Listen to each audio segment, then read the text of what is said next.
Welcome again to Let's Talk Forensic with Pastor Dan. Today we're looking at a concept of ballistics. Ballistics is defined as a study of projectiles and firearms. Now, when we look at the projectile, we're looking specifically at what's called the bullet or other item that leaves the firearm. Now, we need to be specific here.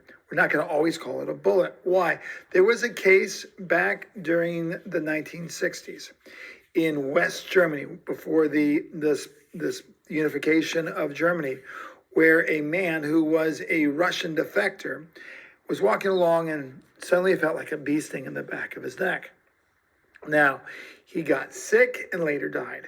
After the Berlin Wall fell, it was discovered that KGB had actually sent an agent to eliminate him. Went with what's called an umbrella gun, okay? And fired a little metal ball that hit him in the back of the neck full of cyanide. If you go into the Museum of Spy History in DC, you can actually see that umbrella gun. And that's why we call it a projectile as opposed to a bullet, because sometimes it's just close hit nature. Now, the firearm is the other thing. Now, this is the weapon that we use. So a firearm is something that fires the projectile. Now, in terms of the history, there are 5 main things that take place.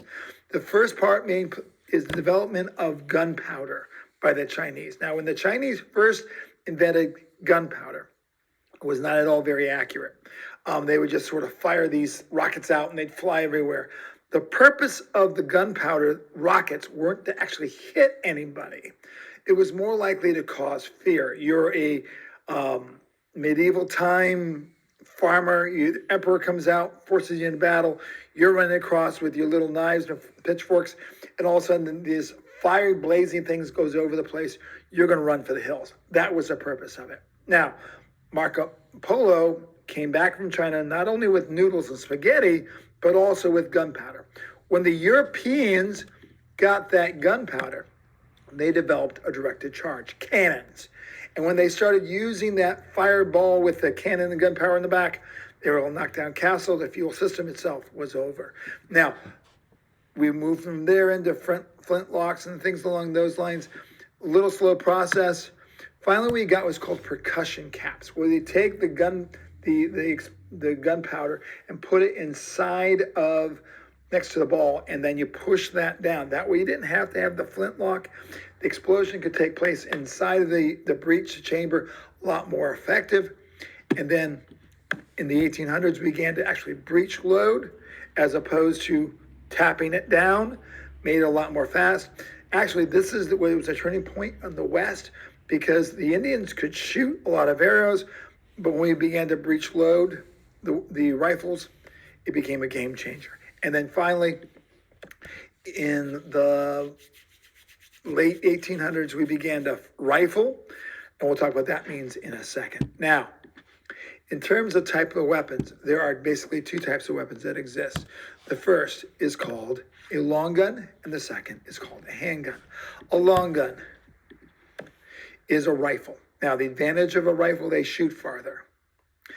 Disadvantage of a rifle, mobility. It's harder to run with a rifle.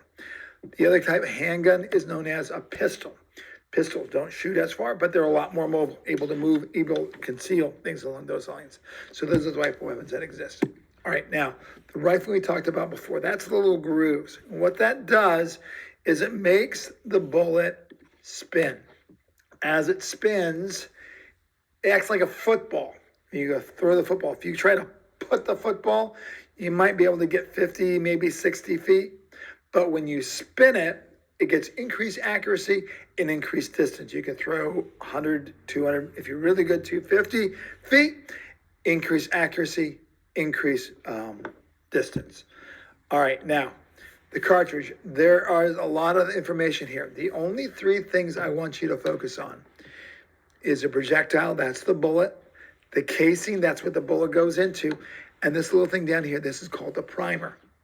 The primer does is it's the explosive that allows the reaction takes place. So the primer goes off, explodes inside the casing, sends a projectile out like a rocket.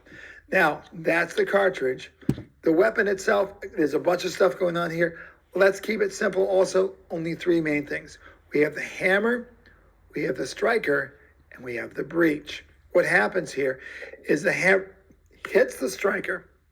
It's a pin that hits that primer, sets off the explosion, releases the gas inside the breech, and it goes down the barrel. So that's what we're looking at. Those main things that we're looking at inside of a weapon: hammer, striker, breech, good to go. All right.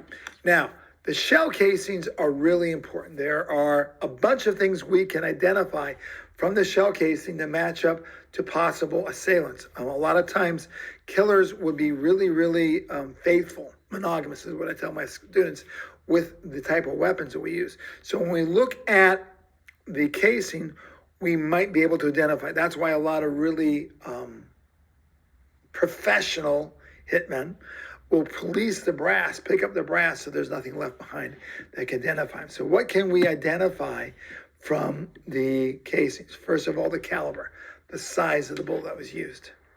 The manufacturer, again, they're faithful, so they'll always use the same type of bullet, same manufacturer, so we can match that up. Firing pin mark. Let me go back real quick like here. This little mark here is a firing pin mark. A specific bullet will always make an identical firing pin mark and match it up in that way. Next, we have grooves. We'll talk about that in a second here. Now, in terms of the projectile itself, we have what are called lands and grooves. These are the little strands inside of there. That's caused by, or can be matched up to IFAS. Remember that rifle we talked about inside of there? Well, it grabs on, we can match those up to a system called IBIS. Now, IBIS is going to sound an awful like IAFIS.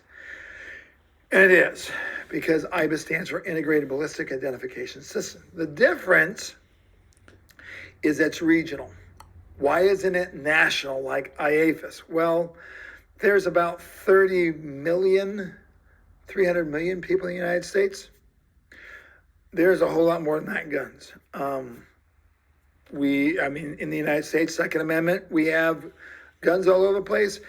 And so keeping in a specific region works out. It's just way too many for a computer system to try and keep track of it all. All right. Now, last thing we'll talk about is GSR. GSR stands for gunshot residue. Now, there are two types of GSR we have. We have low yield, we have high yield. Low yield is gunpowder. Produces lots of smoke, not as powerful, cheaper. Okay? The nitrates from the black powder are what generates in the back of the hand. That's the GSR that we get. In high yield, instead of black powder, we're using a nitro, like a nitroglycerin almost. And it also has nitrates. Those blow back in your hand. So when you see on the crap show where they swab hands, that's what they're testing for, the presence of nitrates. Little story I was telling my students. One time I was going down to Florida for vacation at Thanksgiving.